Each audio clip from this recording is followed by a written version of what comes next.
The best has come para sa ARMY all over the world para sa comeback ng global sensation na BTS. Kabilang siyempre ang mga Pilipino na sa libu-libong dumayo sa Seoul, South Korea kung saan mahigpit ang ipinatutupad na seguridad. Itinaas din ng South Korean government ang terror alert level sa ilang bahagi ng dalawang distrito sa Central Seoul. Nagpaalala rin ang Philippine Embassy sa Korea sa mga Pilipino roon na mag-ingat sa gitna ng malaking public gathering. Narito ang aking chika. The vibe is high sa Seoul, South Korea. Matapos ang release ng bagong album ng global superstars na BTS. Ang next na kina-excite ng ARMY, ang kauna-unahang concert ng grupo matapos ang 4 na taon. Mahigit 200,000 fans from everywhere to Korea ang inaasahang daragsa sa Gwanghwamun Square para sa comeback performance ng Bangtan Boys. I've been a fan for 10 years now, so that's my first time seeing them in person because they've never come to Spain before. Expect to see them getting back to their roots a little more, and I'm excited to see that.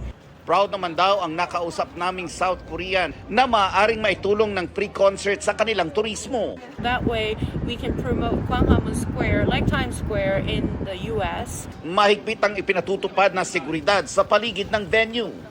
22,000 ang nakakuha ng free tickets para sa concert. Ang mga walang ticket na dumayo para nakita ang BTS in the flesh, kanya-kanyang strategy kung paano po pwesto para makapanood.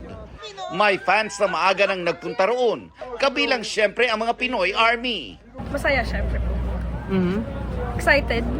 And baka maiyak ako mamaya pag nakita ko na sila magkakasama ulit. We made it. And we stayed. Gusto ko lang po ma-experience yung BTS kasi matagal ko na silang inahangan. Kasama sa mga dumayong Pinoy ARMY sa Seoul, si kapuso artist Megan Young, kabilang ang kanyang ever-supportive ARMY husband na si Mikael Daes.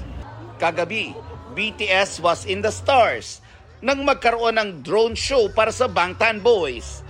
Napawaw ang mga nanood sa nabuong imahen ng mga members, South Korean flag, at maging ang pamagat ng kanilang album at mga kanta nito. Ang mga Pinoy ARMY na naroon, walang pagsidla ng excitement sa pagbabalik ng BTS. Laban lang. Pilit mo lang, tapos bahala na bukas. Challenge yung sarili mo, paano mo siya babayaran? Ang magkakaibigan, ikinwento pa kung paano talagang pinag-ipunan ang BTS comeback.